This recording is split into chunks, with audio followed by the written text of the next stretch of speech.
All right, guys, thank you for joining me again. So, I'm going to start out with I was actually going to talk about today, which I'm going to talk about a little later, is what I discussed for a little bit about the deployment of a new Mr. 19 variant.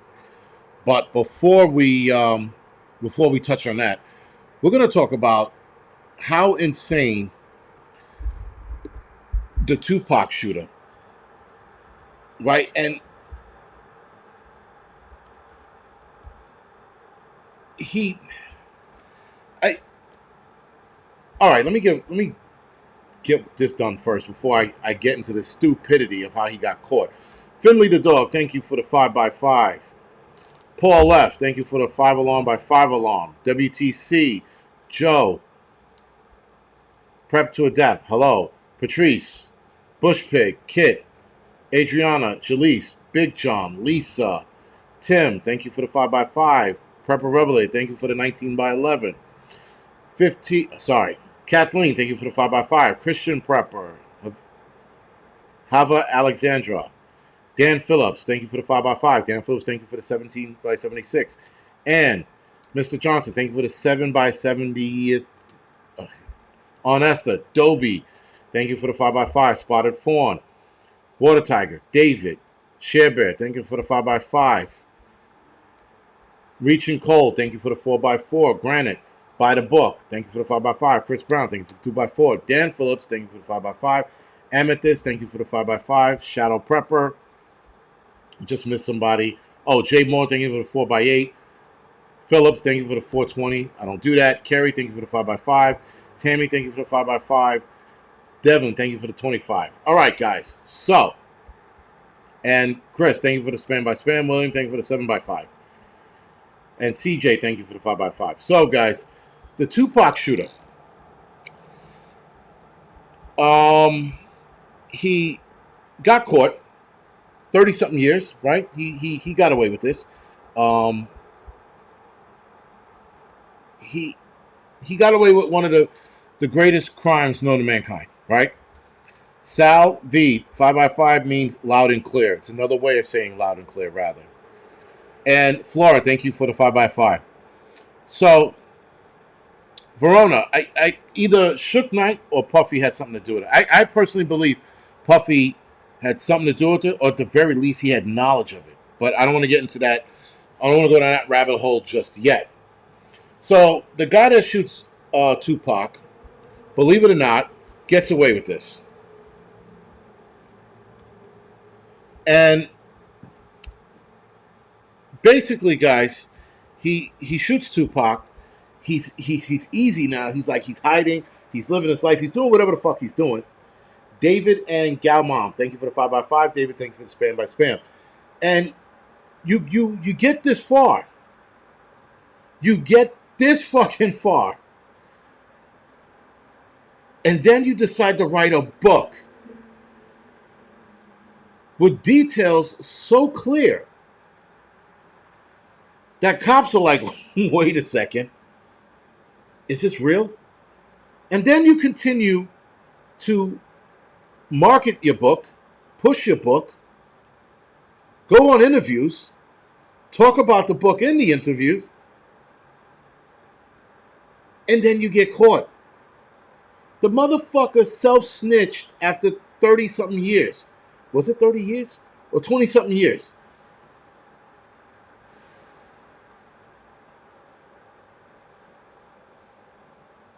Someone said, I love Tupac where he copied the Mad Max Thunderdome. That was a good one. What was that? California, right? I think that was the name of the song. But anyway, Philip Larson goes, Tupac lives in Cuba. I know his mother's there. I got to meet his mother once, by the way, a long time ago. His mother was a Black Panther member back in the days when you needed Black Panther members. And she had already did her jail time and shit. And she lived on the floor above us. This is back in the 80s. And I think she's still around. I don't think she passed away yet. But 27 years ago. Thank you, Jaleesa. Yeah, so, and I got to meet Tupac himself because he came here to visit his mother once, and he was here filming Juice. A lot of you remember Juice, right? But he was here filming Juice, and I got to meet him, Omar Epps, and I forgot that light-skinned kid. They were all hanging out here, and everybody surrounded them, and they were like, oh, my, they were fucking... And a couple people that knew Tupac, because Tupac, before he became famous, he stopped here often. But I only met him that one time when he was filming Juice, and he came here to go see his mother. But I've seen his mother countless times and met his mother countless times. Again, she lived in the building. But, yeah, then she... I don't know where the fuck she moved, but whatever. Well, Verona, when I met him, he was still a kid. I mean, he was young then, right? He was, I think in his early 20s, late teens, early 20s. He was still a kid. He wasn't an asshole, if that's what you mean. He was very impressionable. He talked to everybody. He didn't sit there and like, I'm a star. Fuck that. He came here to Washington Heights, to fucking Shittsville. And back then it was Shittsville. But again, they were filming in Harlem. And it's funny because a lot of the places they filmed, I know every last spot that they filmed juicing. They only got one spot wrong, and that was the scene where the guy went to rob the bar. And they said that bar was in Harlem. That bar was actually a bar called the Blue Something in the Bronx, on the other side of the river. Anyway.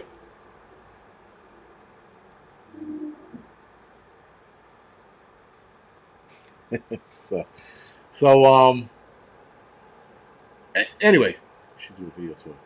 Verona said I should do a video tour of what? The movie Juice? Hey, guys, and here, this is the school where the fat kid ran out. No, I mean, I could, but, yeah. Riverside, motherfucker. Yeah. But, I guess, but probably not. Yeah, when Tupac was at Digital Underground, it's funny. You look at Tupac and Digital Underground, and then you look at who he was. It was like he wasn't himself when he was Digital Underground, and then he became himself. But anyway, back to the whole thing, guys. So the shooter winds up snitching on himself, and there's a psychology. They teach this in psychology, where killers,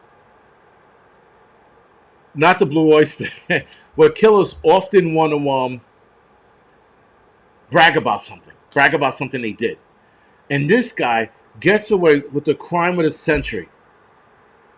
Yo, they did a movie on it with Johnny Depp and what's his name? The guy with the fucked up eye. Forrest Whitaker. They even did a movie. Well, that movie was on Biggie and Tupac. And a lot of people seem to think those shootings were connected. I still think they are connected. But this guy, he got away with it. He could be fucking... He could be...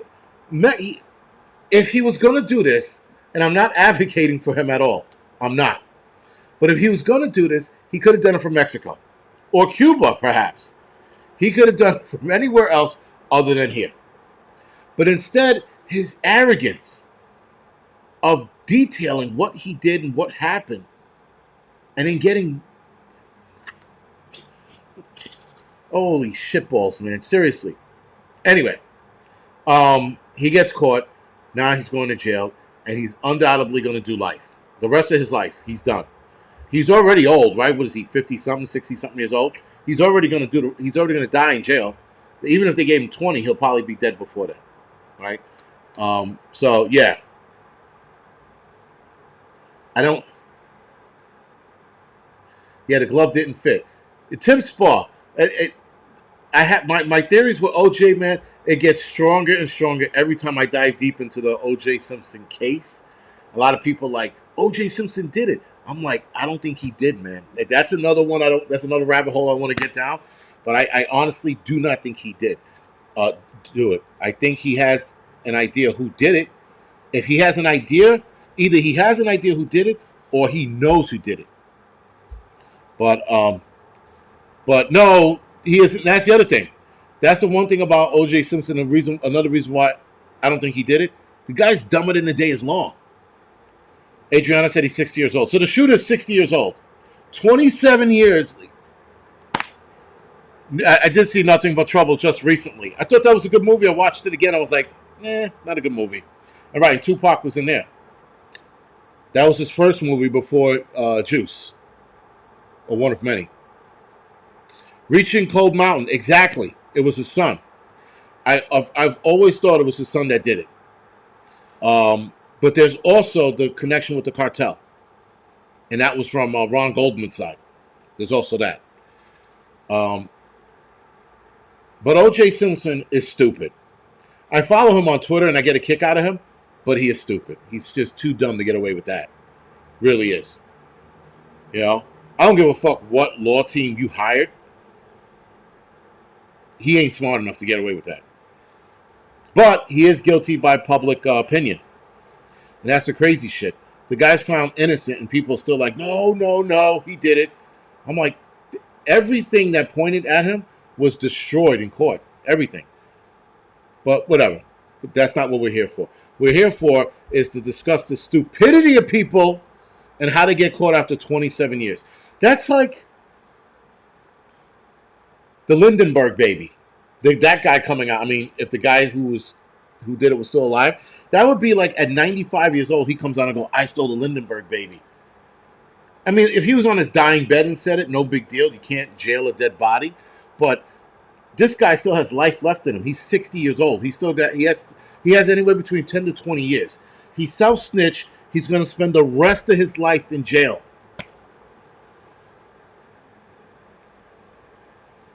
Verona goes, how do you explain the DNA evidence in the Bronco? It was planted there.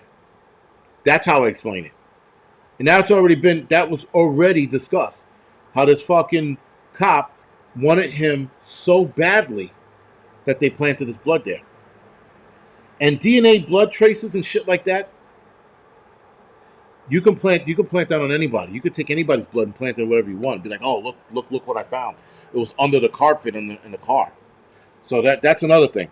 But that's always, and the other problem with the DNA, guys, with DNA testing cannot decipher the difference between OJ and his son.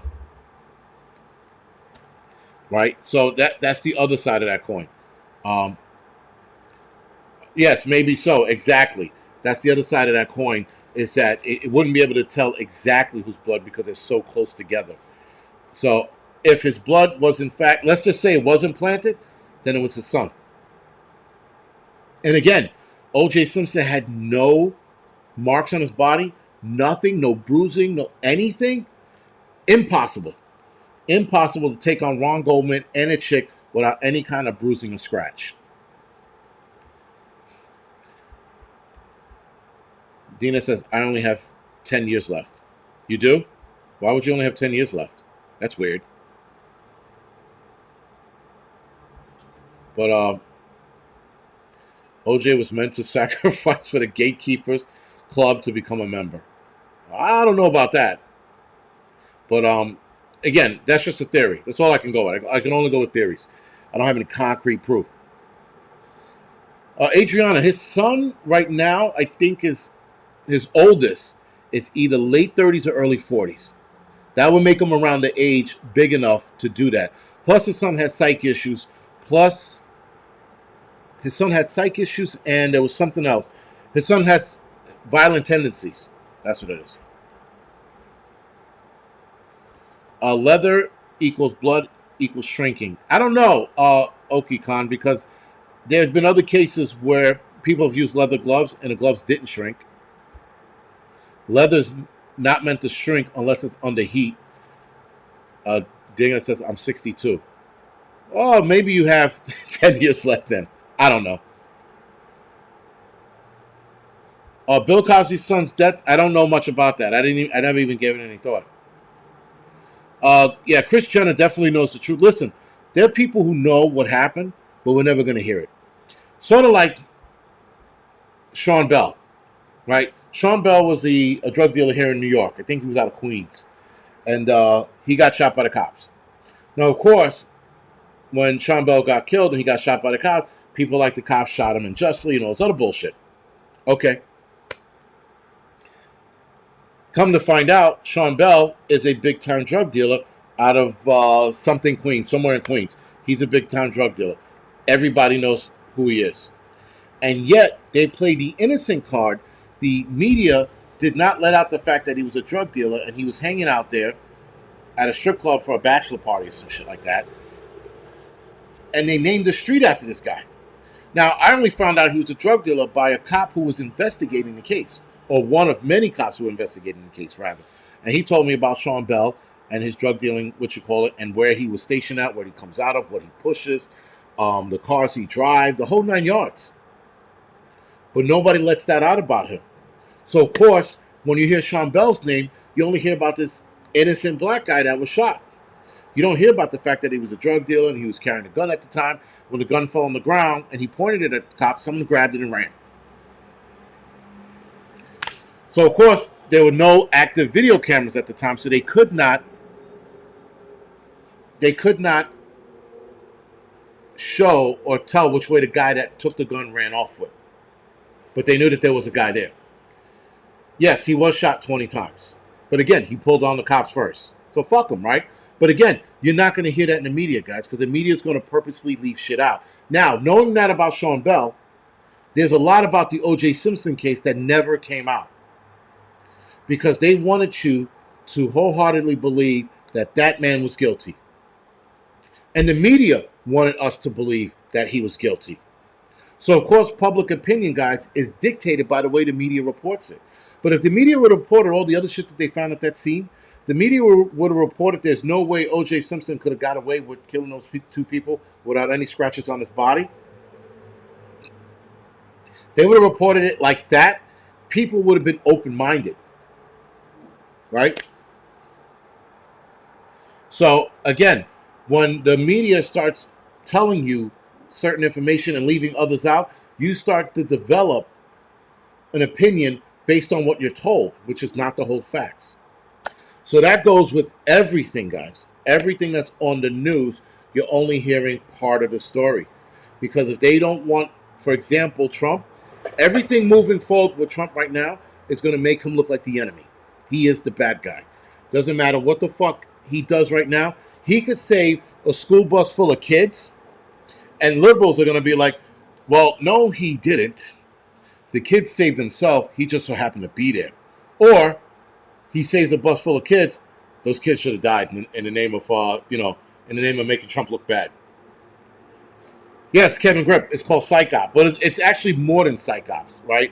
It's far deeper than that, and that's the problem with the media today. So, for example, somebody just died, some senator or somebody just died, and every time I look at a senator dying, I'm like, no, that wasn't a fucking accident. It wasn't suicide. Something else happened, right? And if you dive deep into the background of these senators and politicians when they die, something else was behind it. Case in point, 12 years ago, maybe 10, 12 years ago, an airplane went down upstate New York. And in the airplane was a politician and a lady who was pushing for the truth about 9/11. I forgot her name, but she was pushing for the truth and she wanted the information about it to come out in the whole 9 yards and everything else. So she coincidentally dies in a plane that supposedly the wings froze, and they blamed it on the female pilot whose first flight it was. No, not Frankenstein or whatever her name is. Not Diane. No, not her. It was another guy. It was a smaller guy. I just read about it yesterday or today, earlier today. Not Feinstein. It wasn't Feinstein. It was somebody else. But because Feinstein was old, she was due to die any day now, right? But when this lady died, when I found out who was on the plane, it dawned on me, guys. Holy shit. This was a setup. They blamed that poor pilot, female pilot, and then the lady who's pushing for the truth about 9/11, she dies. And then the politicians on it.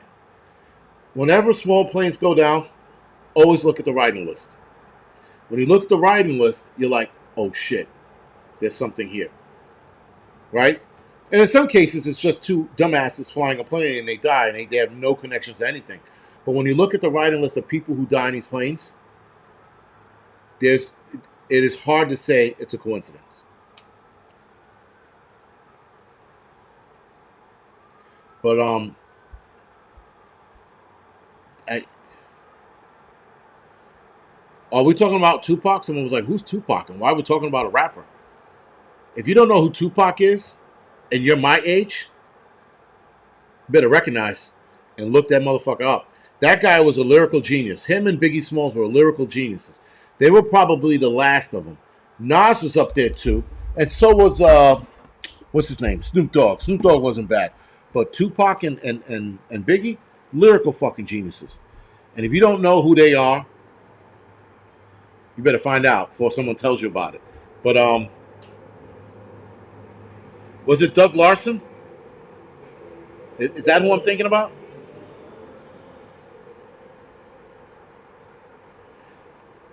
Yes, thank you. The North Dakota senator, his wife and kids died. That's what it wasn't him. It was his wife and kids.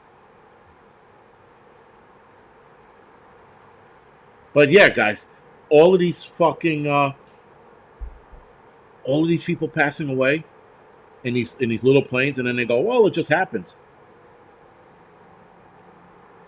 Tupac was a jazz. Yeah, Tupac was highly intelligent too. That's the other thing about him. Highly intelligent man. Ice Cube was too. Or was. I mean, he's still alive, but I don't. He doesn't rap much anymore. But Tupac was by far one of the better ones. Anyway, being that I went well off script today, let's talk about this. So, okay, guys, UK officials discussed how and when they were going to deploy the next Mr. 19 variant to push another lockdown.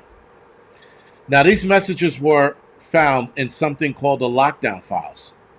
Now, the lockdown files, guys, has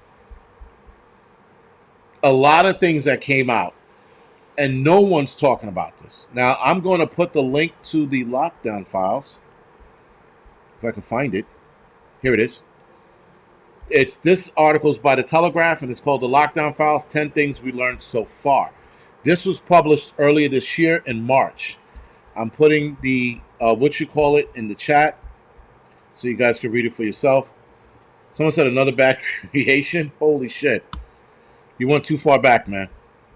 So, guys, 10 things about the lockdown files. Now, first thing was Matt Hannock was advised to test all care home residents. So the Telegraph's first revelation from the files was that Mr. Hannock was advised earlier in the pandemic that he should test all people admitted to care homes. Regardless of whether they had been discharged from hospitals or not, they should have been tested. He disregarded that. Care homes or old age homes bear the brunt of Britain's death toll, with more than 40,000 people catching and not making it with the virus. The WhatsApp message showed in April 2020 that Mr. Hannock was advised by Sir Chris Whitty, England's chief medical officer, that minister should mandate a testing for everyone going to these homes. But Mr. Hannock didn't follow the guidance, and then all hell broke loose. Now, this one's a little more, Public opinion was shaped by Boris Johnson's call on the lockdown. Key lockdown decisions were formed by polling and media advisors rather than scientific advice alone. So instead of listening to scientists, which he should not have done, in June 2020, for example, Boris, then Prime Minister, considered ending some lockdown restrictions early, but dropped the idea after Slacky and Lee said it was too far ahead of public opinion. Which, again, there's a whole, if you read the files, guys, there's a whole WhatsApp that was released. Now, remember, guys, here's the problem with WhatsApp, and here's the catch right now. WhatsApp was supposed to be an encrypted messaging system. Someone hacked into this and released this shit out into the public. Now, why aren't we hearing about it here? That's the fucking problem. Why are we not hearing about all of these things that happen in the UK? Oh, because it's UK's concern. But media over here is not picking it up. Again, be careful of the narrative and the direction they're steering you in. Because if this happened here, guys, if this happened in the UK, it happened here. So PM discovered the second lockdown was based on very wrong data.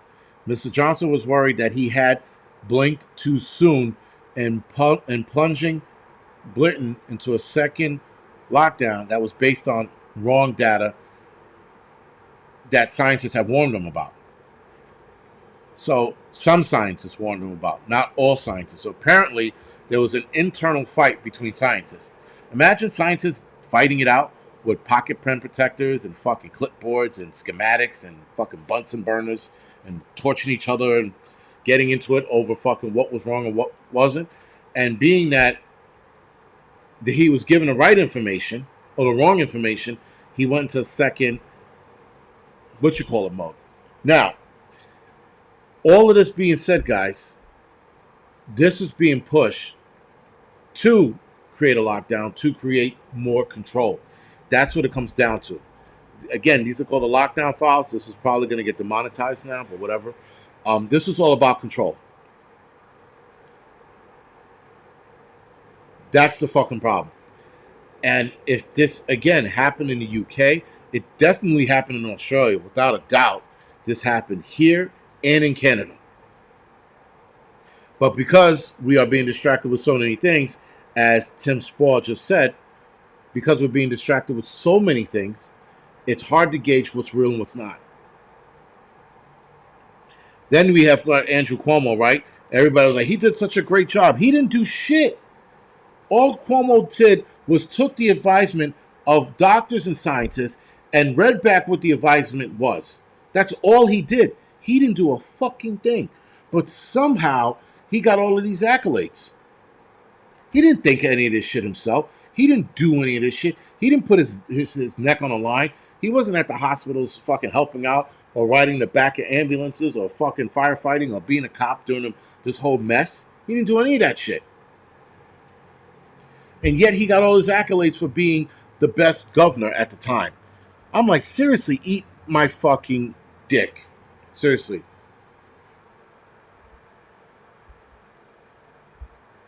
I never heard of such bullshit before. Like, that was fucking... And then, whatever, man. It was the fucking worst bullshit I've ever heard. Giving this guy the accolades like he was a fucking hero. He wasn't. What is the squirrel syndrome? I want to know. I want to say I heard that before, but I'm not, Graphs and etc. Rip Curl says, scientists fight by drawing equations and graphs and etc. They probably do. No, you're wrong. No, you're wrong. If you watch Oppenheimer, the movie, that's how nerds fight. They fight with intellect. It's fucking weird. Because you should see the division in the science community even back then. So there was definite division now, But when you watch Oppenheimer, you get a sense of like their bullshit. You're like, get out of here. Those nerds are like, I don't like such and such. I didn't like his equation on the fucking atom bomb. Or I don't like his equation on quantum theory. His equation on is all wrong. This is my equation for quantum theory. Get the fuck bent. The way they fight is fucking crazy. And they fight without actually fighting. Like they fight with words. They're like, Oppenheimer, he's a self-centered, self-righteous prick. I'm like, really? That's what we're going to do that? Whatever. Anyway, guys, all of the distraction that came out within the last couple of months was to hide this bullshit. There was distraction in the UK. There's distraction here. All the distraction to bury this shit that's now coming out, but it's too late, right? I mean, this came out back in March. We are in October. Nonetheless, guys, this is a problem, and this can almost guarantee that the next thing that happens, it's definitely by design. Without a doubt by design. And I have, again, this feeling that the next thing that gets released, it's going to fucking make this, Mr. 19, look like a walk in the park. And it's going to affect kids and old people specifically. And people with ailing immune systems. Whatever that is. But anyway, guys, I'm going to go off the air now. I got to fucking get up early tomorrow and, whatever. I got to take my dog to the vet. He's getting old, so it's time to get him checked out and squared away. No, ABG prepping. I'm not surprised by the distraction. I'm just surprised at all the burying they have to do with the distractions. And I'm not even surprised. I'm just like, there's a lot going on, and we missed a lot with all these distractions. So there are going to be more things coming out about this, but we shall see. We shall see. And the media is not going to grab a hold of this. They're absolutely not going to. Yeah, I spoke about that book. Shit, who? Somebody just wrote it. I hate when it jumps that fast. Let's see if I can catch it again. Yeah, someone talked about the book from the Maui fire. Yeah, it was published 2 days afterwards. I don't know if it's still on there. So, Digno Ortiz. I did research on the airborne arm ticket. It's not an airborne arm ticket. It's another way to deliver the arm ticket through nasal spray. So people took that as in turn it being airborne. It's not. The nasal air spray is too heavy to be airborne, right? Any nasal spray is. It doesn't work that way. Like you miss it in the air and someone breathes it in. That was absolutely carried on by a conspiracy theorist, probably like myself. And they went ahead and started talking about the arm ticket being airborne, and it's not. Nor, I'm not going to say nor will it be, but the thing out of Yale University, it's a nasal delivery system. That's all it is. And it's not an airborne way of delivering the arm ticket. They're probably going to come up with a way to do that, but Yale University's method is for nasal spray. Sort of like what they did with Narcan, right? For all these fucking crackheads and drug addicts out there. Instead of having people walk around with syringes and giving fucking crackheads and drug addicts Narcan through a needle, they did it through nasal spray, nasal delivery system. So that's all they're doing. Okay, yeah, but they've been trying to do a lot of things airborne for years. So again, the arm ticket is not a surprise, and I might have been privy to this shit almost 2 decades ago, but they can't quite make it to work because the problem with making it airborne is it would have to be in an enclosed environment. Once anything hits sunlight, UV rays deactivates whatever it is. So they can't make it strong enough to fight UV rays without having an adverse reaction in the human body. That's the problem they're having. And that's the problem they're always going to have. It's why they won't be able to do it unless they do it indoors. Anyway, with that being said, guys, I'm going off the air. For reals this time. For real. And thank you for joining me. Thank you for dealing with my bullshit. I will be on Thursday, hopefully. I'll be on Thursday night. And if not, if I'm back to work, I'll have to shift it between Friday and Saturday night. But yeah, other than that, guys, thank you for watching. Thank you for joining me. And I will see you guys. Oh, and tomorrow morning, I will be on at 10 o'clock, not 11, because I have to take my dog to the vet at 11:30. So I will do the midweek report Wednesday at 10 tomorrow morning. So it'll be a little earlier. All right, guys. Again, other than that, for real this time, good night, and I will see you guys tomorrow.